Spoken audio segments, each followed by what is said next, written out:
Nós vamos ceiar, mas antes eu queria deixar uma palavra de fé, de lembrança, de encorajamento. A ceia é um lugar de lembrança, né? Jesus disse que quando a gente ceasse, a gente fazer isso em memória dele até que ele voltasse. Então é uma lembrança, a gente está aqui para lembrar.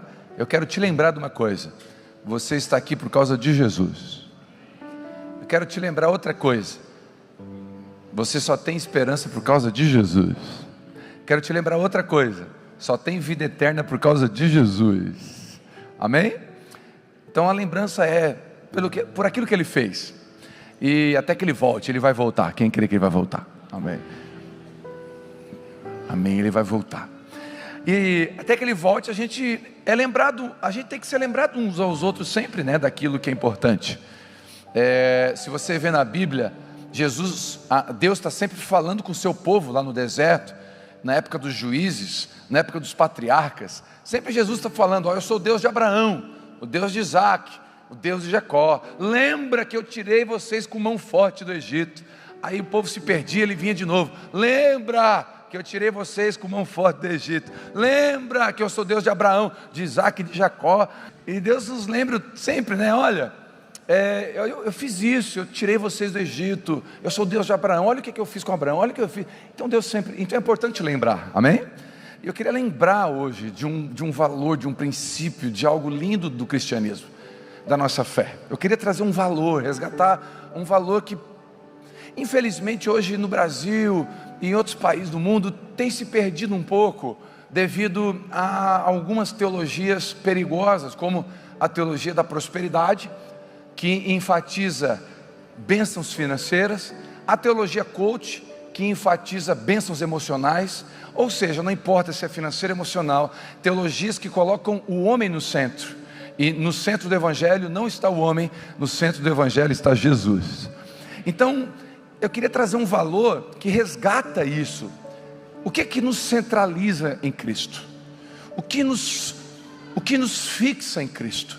O que nos deixa com o alvo no lugar correto? É um princípio e uma doutrina, um valor do cristianismo, que é a cruz de Cristo. A cruz de Cristo é estabilizadora.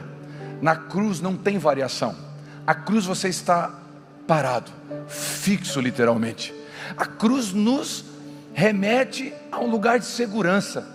Quando a gente sai da cruz, a gente corre riscos de pegar caminhos que não são o Evangelho, de trocar a bênção de Deus por bênçãos temporárias, de trocar bênçãos eternas e celestiais por bênçãos naturais e rápidas.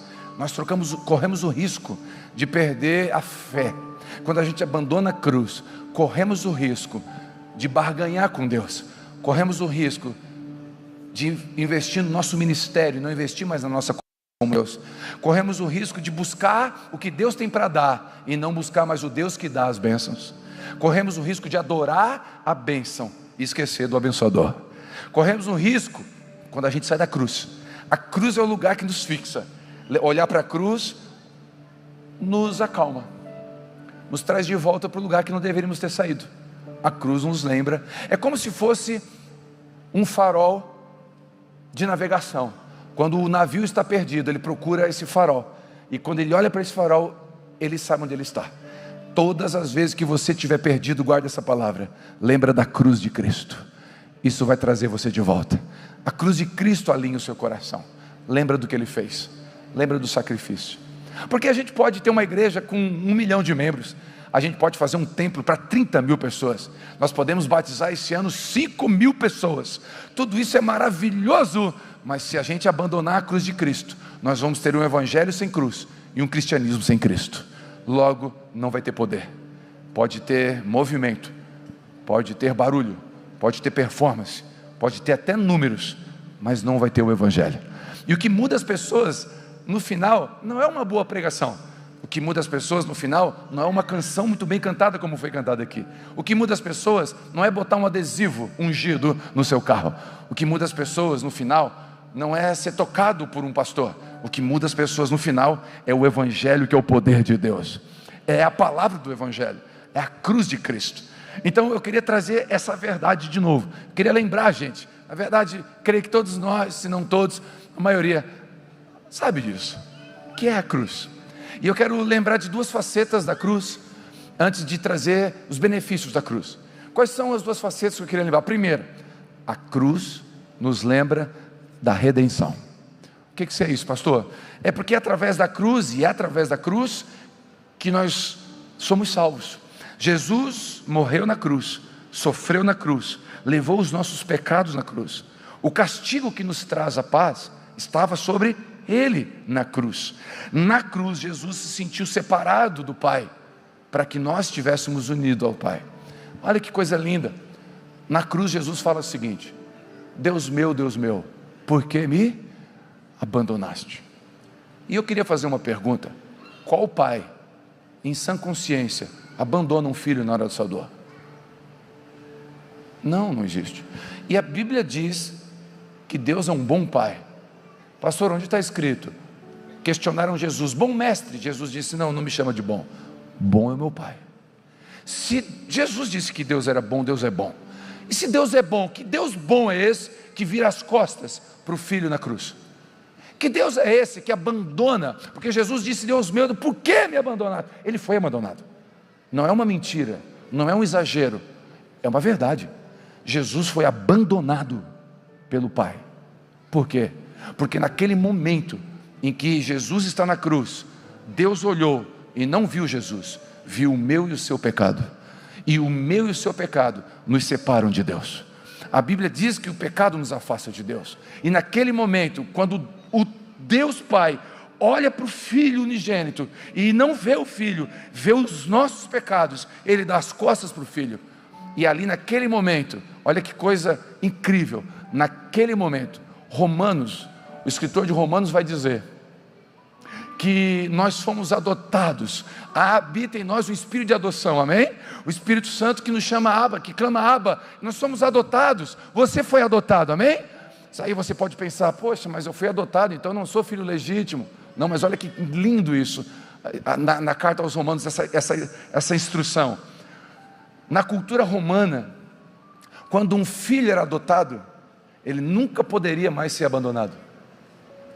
Olha que forte isso. Um filho legítimo poderia ser abandonado, mas um filho adotado nunca. Essa é a cultura da cultura romana. Aí o escritor de Romanos está dizendo: vocês foram adotados. Quando que a gente foi adotado? Quando o filho legítimo na cruz foi abandonado, ali eu e você estavam sendo adotados. Naquele momento, Jesus estava levando sobre si o meu castigo, o seu castigo, a cédula. Aqui entra a expiação, a propiciação, a redenção. Aqui é o cerne do Evangelho. Foi na cruz onde um dia eu vi os meus pecados castigados em Jesus. Então não é que Ele vai perdoar você, Ele já perdoou você. A cruz não é uma promessa de perdão, a cruz é uma consumação de perdão. Então a cruz fala disso, dessa consumação. Na cruz, Jesus sofreu a nossa morte para que pudéssemos ter a sua vida. Foi na cruz. E se você precisa ter paz e reconciliação com Cristo, a cruz te reconcilia, porque você estava separado. E o ministério de Jesus é o ministério da reconciliação. Foi na cruz que Ele nos reconciliou. Ali, na vergonha da cruz, na exposição mais horrível, na dor mais terrível, no momento mais obscuro da vida de Jesus, você pensa, e o diabo pensa: vencemos. E nós pensamos: perdemos. Jesus estava vencendo o diabo, nos dando a vitória, amém? É a vitória da cruz, é a vitória da cruz. Bom, deixando esse primeiro ponto bem firme, eu quero que você fixe a sua fé nisso. A cruz do Calvário é redentiva. E não é a cruz crucifixo, por favor, entenda. Não é aquele crucifixo que você carrega no pescoço, na correntinha. Não é aquele crucifixo que os católicos têm lá, né? Os evangélicos têm lá o crucifixo limpo, sem Jesus. Os católicos têm o crucifixo com Jesus pendurado, né? Mas no final não muda muita coisa, porque não é aquele símbolo necessariamente que tem poder. Você pode pegar uma cruz de madeira e tentar bater num demônio, para o demônio sair, o demônio não vai sair, porque não é a cruz. Você já viu filmes de exorcismo, talvez, que o cara ia com a cruz na frente assim, para o demônio ir embora? O demônio não vai embora por causa da cruz, necessariamente. Assim como você pode pegar a Bíblia e bater num endemoniado para o demônio sair, se a Bíblia for grande, o máximo é quebrar o pescoço talvez, mas o demônio não sai porque você bateu com a Bíblia.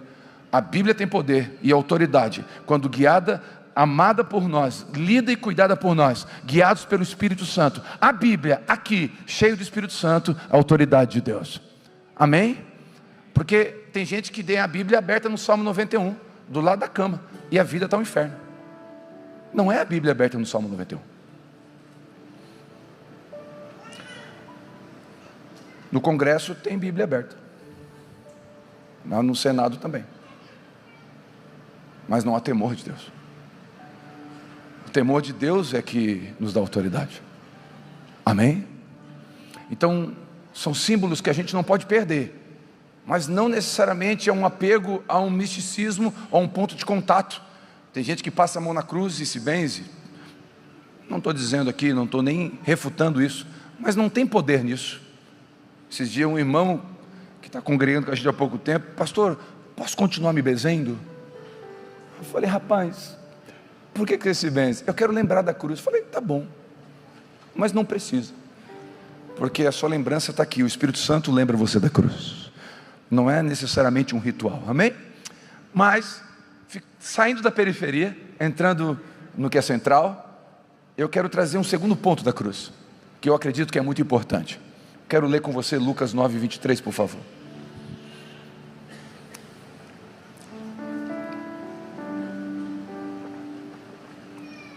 Lucas 9, 23. Eu quero deixar para você pelo menos 5 coisas, 5 virtudes da cruz. Lucas 9, 23. E disse Jesus à multidão. Quem disse? Disse Jesus à multidão: se alguém quer ser meu discípulo, algumas versões falam meu seguidor. Se alguém quer ser meu discípulo, negue-se a si mesmo, tome diariamente a sua cruz e siga-me. Até aqui tá bom. Escute. Então a cruz tem um outro lado agora aqui. Que lado é? É o lado discipulador. Então a cruz é salvadora, amém? O sacrifício de Jesus na cruz é salvador, amém? É remidor. Mas a cruz também tem uma ação de discipulado e continuidade de andar com Deus. A cruz, ela é protetiva. A cruz é como se fosse um termostato. O termômetro mede a temperatura do ambiente, o termostato regula. A cruz é como se fosse um termostato para o crente. Quando a gente anda com ela diariamente, porque é o que Jesus disse aqui: quer ser meu discípulo? Ele não está falando que quer ser salvo, porque salvo é pela fé no sacrifício dele na cruz. A nossa cruz não nos salva, a cruz de Cristo nos salva. Então Jesus não está dizendo: quer ser salvo, toma a sua cruz e siga-me, porque daí seria um mérito nosso. Não, ele está dizendo que quer ser meu discípulo, porque ser salvo tem que acreditar no que eu fiz, mas para ser meu discípulo tem que andar como eu andei, tem que caminhar onde eu caminho, tem que fazer o que eu faço, tem que me observar, tem que andar comigo. Quer ser meu discípulo, negue-se a si mesmo. E a cruz é um negar a si mesmo todo dia. A cruz é um negar a si mesmo todo dia. Pastor, então eu vou ser pregado numa cruz? Não, a cruz para mim e para você não é literal. A cruz para mim e para você é uma obediência, uma renúncia e um processo de aprendizado. Ele está dizendo: eu estou com a minha cruz, eu salvei vocês, agora eu estou andando, vem comigo com a tua cruz, aprende comigo. Então como que eu aprendo com Jesus? Para me tornar parecido com Ele. Quais são os valores da cruz? O que a cruz me ensina para me tornar cada vez mais parecido com Jesus? Porque, meus irmãos, só entre nós, se a gente avaliar direitinho, qual é o principal propósito de andarmos com Cristo? E por que Jesus não leva a gente quando se batiza? Para nunca mais se perder e estar sempre na eternidade com Ele. Por que a gente está aqui? Cumprir um propósito e se tornar parecido com Ele. Efésios vai dizer que o propósito é nos tornarmos semelhantes a Jesus. Então, se tornar semelhante a Jesus é o seu alvo, é o meu alvo. Eu não sei você, mas eu ficaria muito decepcionado, e já fiquei, quando alguém me disse: Telmo, eu acho você parecido com um pastor tal. Então, talvez eu estou imitando a pessoa errada, porque eu não tenho que imitar o pastor tal, eu tenho que imitar Cristo. Então quando alguém olha para mim e vê características do pastor tal, eu não posso ficar feliz. Eu tenho que ficar feliz quando alguém tal, porventura, olhar para mim e para você e dizer: eu vejo características, eu vejo um perfume, eu vejo uma graça, eu vejo um cheiro, eu vejo um jeito que, pelo que eu vejo, me lembra o Jesus da Bíblia. Parece que você tem andado com Jesus. Parece. Você tem andado com Jesus? Porque você tem um jeito. A forma com que você responde, a forma com que você olha nos olhos, a forma com que você perdoa, a forma com que você ora, tem alguma coisa aí. Com quem que você tem andado? Diariamente. E eu queria trazer 5 pontos da cruz de Jesus para mim e para você. Primeiro ponto, abra comigo por favor. Lucas 23, 34.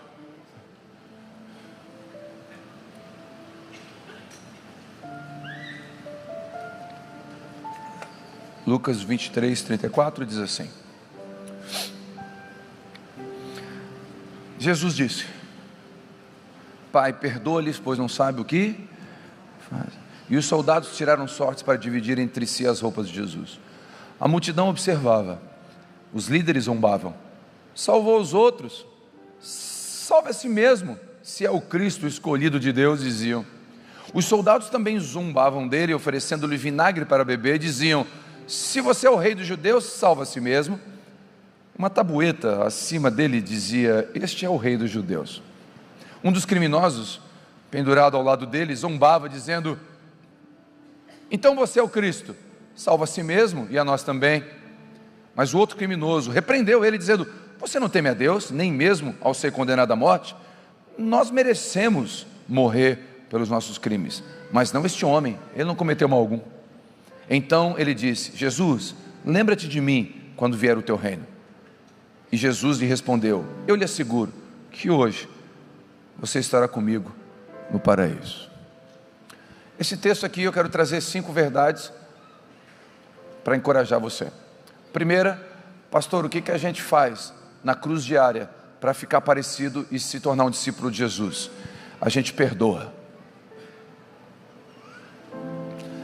E não tem opção. Jesus perdoa os seus algozes. Ele ora pelos seus soldados que o feriram e o pregaram. Jesus perdoa sem a resposta do arrependimento. Estar na cruz é perdoar sem ter arrependimento do outro lado. Ou seja, não importa se a pessoa do outro lado vai aceitar ou vai se arrepender, eu vou perdoar. A cruz me ensina que perdão para mim não é uma opção. A cruz me ensina que o perdão não tem a ver com a ofensa do outro para mim, tem a ver com o perdão que eu recebi de Deus.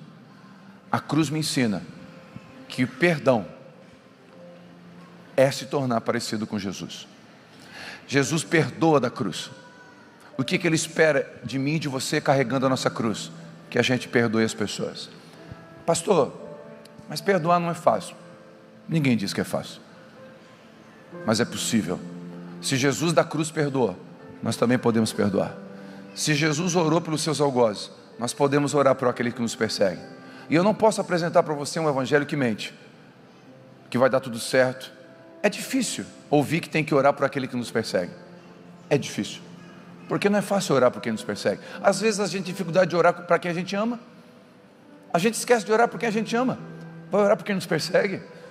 Então perdoar quem nos ofende, perdoar quem nos abandona. E eu vou dizer para você, talvez cada um aqui tenha o seu nível de perdão, o seu nível de experiência com o perdão. Mas pergunta para uma mulher que foi agredida, machucada, abusada e abandonada pelo seu marido, com 2 filhos atípicos. Pergunta se é fácil para essa mulher perdoar esse homem. Pergunta para a menina que cresceu sem pai, vendo um pai bater na mãe e depois abandonou com 7 anos. Pergunta se foi fácil. E se é fácil perdoar. Perdão não é uma coisa simples.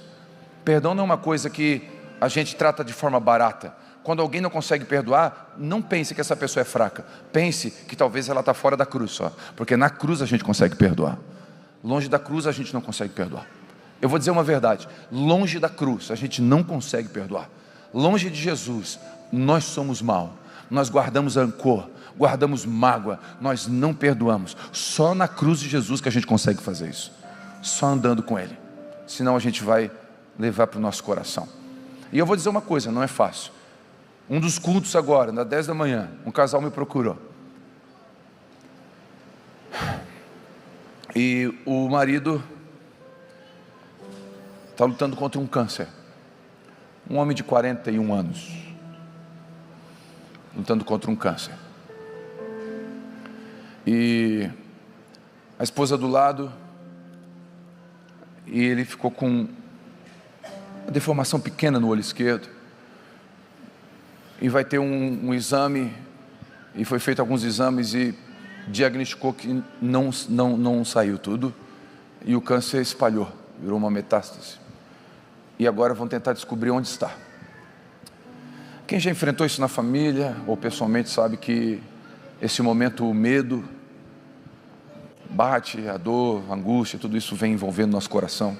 E a mulher estava chorando muito e eu fiz uma pergunta. Que barda feia que a gente tem de perguntar. E eu fiz uma pergunta, falei: vocês têm filhos? Aí ela começou a chorar mais. Ela falou: não, pastor, a gente não tem filhos. Ela falou assim: você não lembra da gente, mas nós somos um casal de pastores que éramos de uma igreja. Uma igreja que obriga os seus obreiros a fazer vasectomia. Com 17, 18, 19 anos, o pastor tinha feito vasectomia. Eu tenho uns 8, 10 pastores que congregam aqui, que era dessa denominação. Eu não sei se eu chamo de igreja, mas... Aí ela falou assim: nós tínhamos reservado agora em janeiro para fazer a reversão, para tentar engravidar, mas agora surgiu isso. E eu sei o que surgiu isso. Eu não continuei, não fiz outra pergunta, porque eu sei o que ela respondeu. Eu não sei se ele vai estar vivo, e se eu engravido e ele não está aqui. Esse é o medo dela, esse é o desespero dela. Uma das coisas mais lindas da vida é ser pai e ser mãe, e a religião tirou isso deles. Sabe por quê? Prega-se nessa igreja que filho atrapalha o ministério. Filho é um problema. Aí eu fui orar pelos dois. Quando eu estava orando pelos dois, o Espírito Santo falou comigo: ele tem que perdoar. E eu terminei de orar, eu falei: meu irmão, você precisa perdoar alguém no teu coração. Eu senti do Espírito Santo. Ele falou: eu sei quem eu tenho que perdoar. Tenho que perdoar o meu bispo e a igreja que eu congreguei. Eu odeio. Foi eles que acabaram com a minha vida. Não diz para mim que é fácil. É só da cruz que a gente consegue. É só Jesus que dá força para mim e para você perdoar. Não tem outra forma. Na nossa humanidade e na nossa carnalidade a gente não vai perdoar. A gente vai bloquear, porque bloquear é mais fácil, mas perdoar é difícil. Mas quem aqui quer ser um discípulo de Jesus? Tome a sua cruz e siga-me. Quer ser parecido com Jesus? Então você não é igual a todo mundo. Você vai perdoar como os outros não perdoam. Você vai ser diferente. Você não é igual a todo mundo. Você é parecido com Jesus. Então a primeira coisa que eu aprendo da cruz é que nós devemos perdoar. Fala comigo assim: perdoar. Não é fácil. Fala comigo: não é fácil, mas é necessário. Segunda coisa que eu aprendo é que a multidão observava, os líderes zombavam: salvou a si mesmo. Os guardas disseram: tu não é o cara, versão telmariana, sai daí se tu é mesmo tudo que tu diz. E Jesus não falou nada para eles. A segunda coisa que eu aprendo da cruz é que a cruz nos ensina a ficar em silêncio em dias de acusações. A cruz nos ensina a não se justificar e deixar Deus justificar a gente. A cruz nos ensina que você não precisa ir para a internet fazer um muro de lamentações. Você pode pegar as queixas do inimigo e apresentar como Ezequias, como cartas diante de Deus, e dizer: Senhor, eis aqui a afronta do inimigo. Olha o que ele está dizendo da minha casa. Olha o que ele está dizendo da minha vida. E eu vou dizer uma coisa para você. Eu não sei você, mas eu tenho dificuldades de não responder, dificuldade de deixar assim. E eu vou dar um passinho para frente. Eu vou dizer uma coisa. O que eu vou dizer agora é uma grande revelação. Preste bastante atenção. Eu nunca mais vou dizer isso. É uma vez só. Se você pegou, pegou. Eu e a Vivi somos iguais a vocês.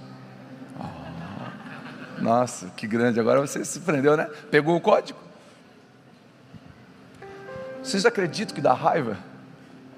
Você acredita que a gente tem vontade de avançar nas pessoas? Eu estava vindo de manhã cedo para cá, no culto das 8, e eu dormi tudo que eu pude, né? Contei os minutos. Sabe aquela sonequinha do 3 minutos, 5? Eu usei. Fui indo, porque eu queria dormir o máximo que eu podia. Aí estava vindo da praia para cá. Na frente, ali num trecho que não dá para ultrapassar, tinha um carro comprando lote. 30 por hora. Não, irmão, diante de Deus. Deu na hora, vou ultrapassar aqui, vou buzinar e vou dizer: seu mula de Balaão. É uma coisa, um xingamento gospel. Queria passar, na hora que eu ia passar, na hora o Espírito Santo: ué, tu é pastor, tá indo pra ceia? Eu falei: olha, eu sou pastor, tô indo pra ceia. Eu esperei, comprei lote junto. Fui vindo. Mas a minha vontade não era comprar lote, era xingar, boca aberta, tanso, mula. Tirou a carteira onde? Flamenguista. É uma forma de ofender também. Aí dá vontade de responder. Nós estávamos lá na nossa casa, aí passou umas pessoas lá atrás, não viram a Vivi estava lá no cantinho, o pessoal passou e falou: essa casa aqui, ó, é a casa do pastor da Abapai, que pega dinheiro dos crentes.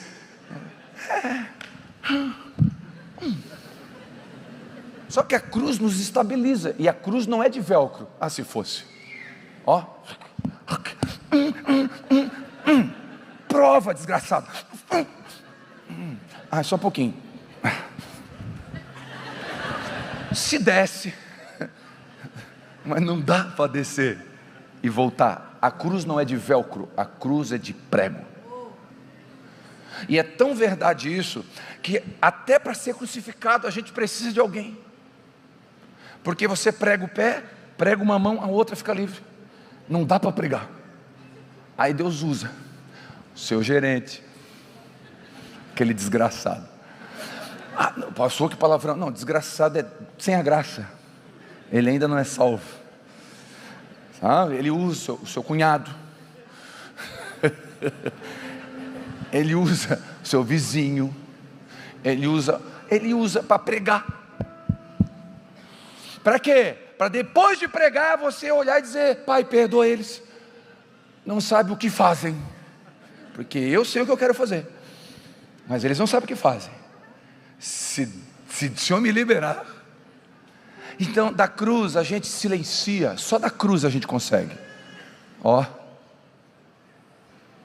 O Senhor é o meu juiz, o Senhor é a minha bandeira. Se eu estiver errado, Ele é meu Pai, vai me corrigir.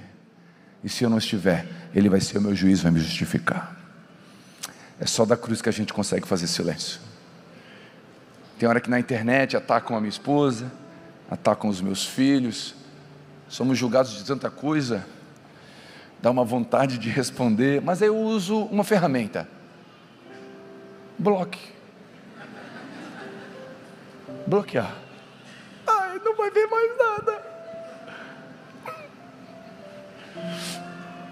Mas dá vontade de não bloquear, dá vontade de... Entendeu? Acredite se quiser. Fora da cruz, todos nós somos horríveis. Fora da cruz todos nós somos egoístas. Fora da cruz todos nós damos com a mesma moeda. Todos nós, fora da cruz, não somos parecidos com Jesus. Para ser discípulo tem que ser na cruz. Tome a sua cruz e siga-me. E aí você vai orar pelo seu inimigo. Por quê? Porque da cruz Jesus orou pelos seus inimigos.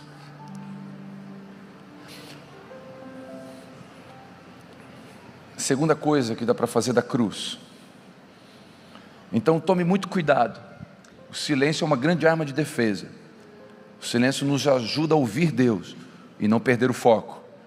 Não faça das redes sociais um muro de lamentações. Aliás, cuidado com as redes sociais, né? Só tem duas coisas que a gente são chamados de usuários: drogas e redes sociais. Cuidado. Nos dias de cruz, os dias difíceis, fica atento, não caia na tentação de responder às afrontas do inimigo. Terceiro, um dos criminosos pendurado do lado dele zombava. O outro falou: fica quieto, cara, você não sabe o que está falando. Lembra de mim quando entrar no paraíso. Jesus falou: hoje mesmo estarás comigo, né? Quando entrares no teu reino, hoje mesmo estarás comigo no paraíso. O que dá para fazer da cruz, pastor?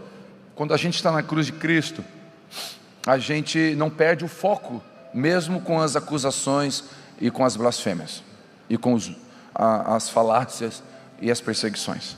A gente não perde o foco. Jesus veio para salvar. Repete comigo: Jesus veio para salvar. A Bíblia diz que Ele veio para salvar o perdido. Então Ele veio para salvar. E o que é que Ele fez na cruz? Salvou. Na cruz Ele salvou. Ele está no pior momento da vida dele. Ele salva um dos ladrões, porque ele não perdeu o alvo, não perdeu o foco. Lembra de José do Egito? Você conhece a história. José do Egito é vendido pelos seus irmãos, agredido pelos seus irmãos, jogado num poço pelos seus irmãos, esquecido pelos seus irmãos, abandonado na cadeia pelo padeiro, pelo copeiro, esquecido lá também. Ficou anos lá, injustamente, acusado de assédio, de assediar sexual a esposa do faraó. Era mentira, ele não fez isso. José foi acusado de muita coisa injusta. Gente, José foi injustiçado. Aí Deus dá graça para ele cresce, se torna o 02 do Egito. O cartão de crédito estava no bolso do José. A senha do faraó estava com ele. O anel, o selo, gente, o selo do faraó estava com José. José podia assinar qualquer carta. José poderia entrar no banco e fazer transações bancárias. José podia fazer o que quisesse. Aí os irmãos de José chegam. E quando chegam, José conta, falta um, ele reconhece seus irmãos. Benjamim não vem, um dos irmãos. Ele pergunta pelo irmão, pergunta pelo pai, e ele várias vezes vai chorar, porque é difícil. Eu não estou falando que é romântico, isso aqui não é novela da Record, é dia a dia, é verdade, dói. Ele vai chorar porque ele foi vendido. Ele volta para falar com eles. Aí os irmãos, quando ele se revela: eu sou José, o irmão de vocês. Os irmãos se apavoram. A Bíblia diz que eles ficaram sem palavras, apavorados. Aí José fala assim: por que eles ficaram apavorados? O que eles pensaram? Pronto, nosso irmão que a gente vendeu, a gente bateu na cara dele, a gente vendeu a bicicleta dele, vendeu o PlayStation dele, a gente jogou tudo fora, esse cara foi preso, esse cara deu tudo ruim. Agora ele é o 02 do Egito, ele tem o cartão do Egito, é o José de Moraes, manda prender, solta, ele faz o que quer. José é o cara. E o que vai acontecer com a gente agora? A casa vai cair. Ele pensa: a casa vai cair. Os irmãos pensam: a casa vai cair. Aí José fala o quê? Chegou a minha vez. Faz fila. Vai ser um por um. Não, José não perde o foco. Ele está na cruz.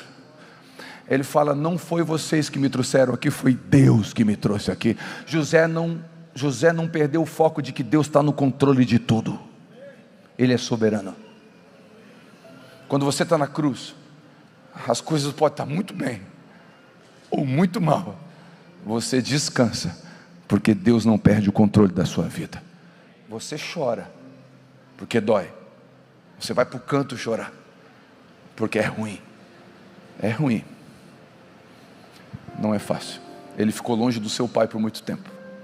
Ele foi preso injustamente, foi muito difícil. Aí o pai morre, Jacó morre. Quando Jacó morre, os irmãos pensam assim, o texto diz bem assim, ó, eles conversando.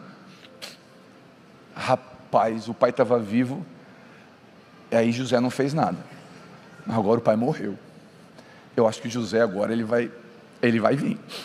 Aí eles se reúnem, vamos dizer para o José que o pai disse para a gente, para ele cuidar da gente quando ele morresse. Aí eles vão lá, ó José, não é por nada não, mas o pai falou para a gente, tu não estava junto, mas o pai falou para te cuidar bem da gente agora. Sabe o que José diz? Não me importo com isso, essa fala não me interessa, Deus me trouxe aqui para ser bênção para vocês. Ele não perdeu o foco. Da cruz, só da cruz a gente não perde o foco. Quem está entendendo? Se você sair da cruz, daqui a pouco você está dando troco a pessoas que ofenderam você, e a sua vida gira em torno disso. Um ciclo de tentar que provar coisas para as pessoas. Quando você está na cruz, você consegue abençoar até quem ofendeu você. Só da cruz. Fora da cruz não dá. Eu vou te dizer uma coisa, você não consegue sem Jesus. Eu não consigo sem Jesus. Para de tentar sem Jesus. Vai para Jesus, fica com Ele, leva a tua cruz, ali você consegue. De forma pedagógica, repete comigo: da cruz eu consigo perdoar, da cruz eu consigo fazer silêncio, da cruz eu não perco o foco.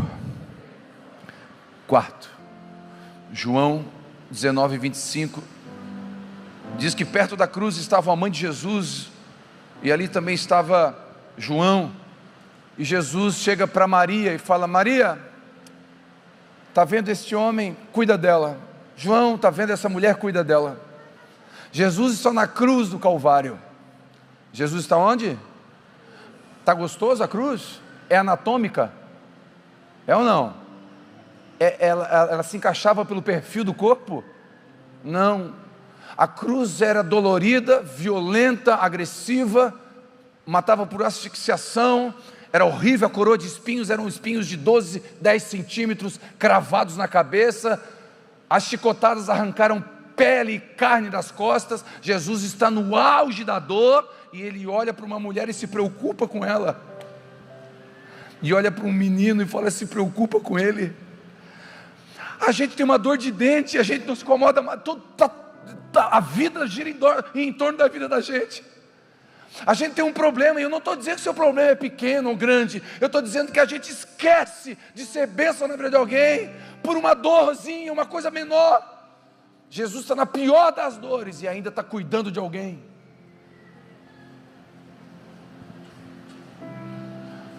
Isso aqui me lembra as mães, porque mãe é assim.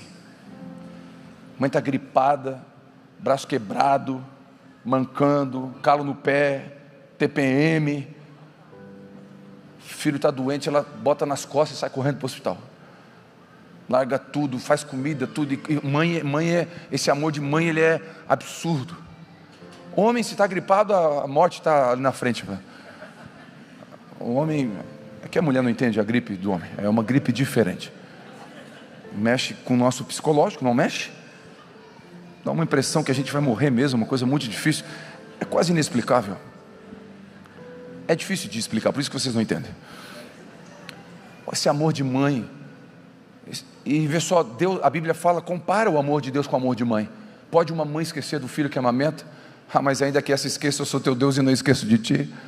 Esse cuidado de Deus da cruz. Então Jesus da cruz cuidou. Eu te abençoo que na cruz do Calvário, mesmo no dia mais difícil da sua vida, você vai conseguir enxergar alguém que está perto de você. Um dos velórios que eu fiz de criança, que é o mais difícil, eu tento fugir, é muito difícil. Eu tenho dificuldade, ponto final. Eu não sei nem o que dizer, eu me atrapalho tudo, no final é muito ruim.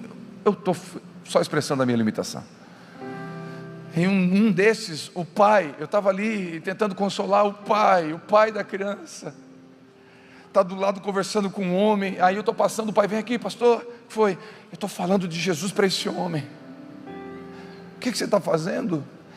Estou falando para ele que Jesus é bom, e Jesus cuida, Jesus salva. O filho ali, ó, e esse cara falando de Jesus, só da cruz a gente consegue fazer isso. Longe de Jesus a gente não consegue. No meio da nossa dor, tirar força para ajudar outros, se preocupar com outro. Meu irmão, já estou com um monte de guerra, meu irmão. Eu estou com tanto problema que se eu compartilhar contigo, vai chorar comigo. Não, na cruz a gente consegue observar o outro, mesmo no pior dia da nossa vida, mesmo na nossa crise. É só da cruz. Longe da cruz, nós não somos parecidos com Jesus. E eu não posso pregar um evangelho que te agrada. E deixa eu falar uma coisa, o evangelho não tem a ver com você, o evangelho tem a ver com Jesus. O centro do evangelho é Cristo e este crucificado. Estou pensando em botar uma cruz grande lá naquela parede iluminada, só para a gente lembrar do que ele fez, mas eu tenho medo de aquilo ali virar um amuleto para alguns. Mas sabe, o meu coração está assim, a gente não pode esquecer da cruz. Posso ouvir um amém? Não pode esquecer, porque daí tem gente que vai passar lá na cruz, bater assim na mão e eu não quero essas coisas. Eu só não quero isso. Mas eu quero que eu e você lembramos da cruz, porque a lembrança da cruz nos lembra e nos lembra do que ele deseja que a gente se torne parecidos com ele. E por último, Jesus, quando fala Eli, Yemi Sabachthani, ele está dizendo o seguinte, é o Salmo 22, ele cita. Então Jesus está citando o Salmo 22 e eu encerro aqui com o quinto ponto.